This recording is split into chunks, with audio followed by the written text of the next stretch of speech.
കെഎസ്ആർടിസിയിലെ കടം പെരുപ്പിച്ച് കാട്ടുകയാണെന്നാരോപിച്ച് വിജിലൻസിന് പരാതി.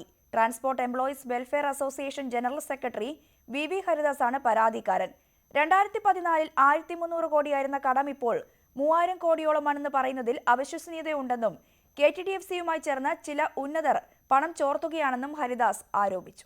കെഎസ്ആർടിസിയെ സാമ്പത്തിക ബാധ്യതയിൽ നിന്ന് കരകയറ്റാനുള്ള പാക്കേജ് സംബന്ധിച്ച് 2014-ൽ ഗതാഗത വകുപ്പ് പുറത്തിറക്കിയ ഉത്തരവിൽ പറയുന്നത് കോർപ്പറേഷന്റെ കടം 1300 കോടിയാണെന്നാണ്.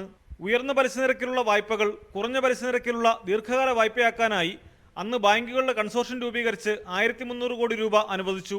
ഈ തുക KTDFCക്ക് അടയ്ക്കാനുള്ള വായ്പയിൽ വകയിരുത്തി. ഇതുപ്രകാരം തിരിച്ചടവ് കാലാവധി 12 വർഷമാവുകയും 14.5 മുതൽ 16.25% വരെയായിരുന്ന പലിശ നിരക്ക് 12% താഴെയായി കുറയുകയും ചെയ്തു. അന്ന് കൺസൾട്ടൻസിയായി പ്രവർത്തിച്ച സ്ഥാപനത്തിന് പ്രതിഫലമായി 2 കോടി നൽകിയതായാണ് വിവരം.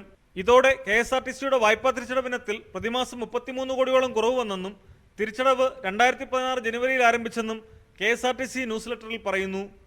എന്നാൽ ട്രാൻസ്പോർട്ട് എംപ്ലോയീസ് അസോസിയേഷൻ സർക്കാരിന് സമർപ്പിച്ച ഹനുമന്തറാവു റിപ്പോർട്ടിൽ പറയുന്നത് KSRTCക്ക് 2726 കോടിയുടെ കടമുണ്ടെന്നാണ്.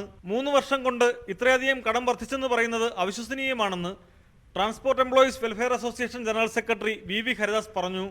KSRTCയിലെയും KTDFCയിലെയും ഉന്നതർ ചില യൂണിയൻ നേതാക്കളുടെ അറിവോടെ നടത്തുന്ന തട്ടിപ്പാണിതെന്നും ഹരിദാസ് ആരോപിക്കുന്നു. ഇവിടുത്തെ ചില സംഘടനകളുടെ സേവ് KSRTC ക്യാമ്പയിൻ സംശയത്തിൻ്റെ മുൾമുനയിൽ നിർത്തേണ്ടി വരുന്നത് ഈ കളക്ഷൻ വർധനവ് കൊണ്ട് KSRTCക്ക് ഒരു ലാഭവും ഇല്ലാതിരിക്കുകയും മറിച്ച് ഓരോ തവണയും കളക്ഷൻ വർദ്ധിപ്പിക്കുമ്പോൾ ആ വർദ്ധിച്ച കളക്ഷൻ KTDFCയിലേക്ക് അടവായി ചെല്ലുകയും ചെയ്യുന്നു.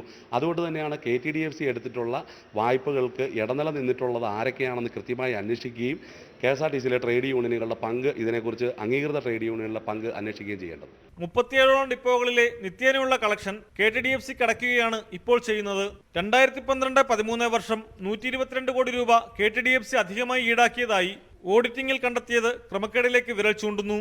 2012-13 സാമ്പത്തിക വർഷം AG's ഓഫീസിൽ നിന്ന് കിട്ടിയ കണക്കനുസരിച്ച് 125 കോടി രൂപ വായ്പാ തിരിച്ചടവ് അധികമായി KTDFC KSRTCയിൽ നിന്ന് കൈക്കലാക്കിയതായി കാണുന്നു.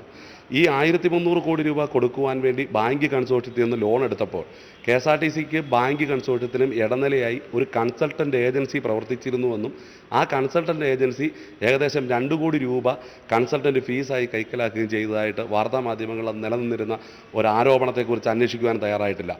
ഇത് സംബന്ധിച്ച ക്രമക്കേടുകൾ അന്വേഷിക്കണമെന്നാവശ്യപ്പെട്ട് ഹരിദാസ് വിജിലൻസിന് പരാതി നൽകി. യഥാർത്ഥ കടബാധ്യത എത്രയുണ്ടെന്നത് സംബന്ധിച്ച് ധവളപത്രം പുറത്തിറക്കുമെന്ന് റിപ്പോർട്ടുകൾ ഉണ്ടായിരുന്നെങ്കിലും ഇതുവരെ നടപ്പായിട്ടില്ല.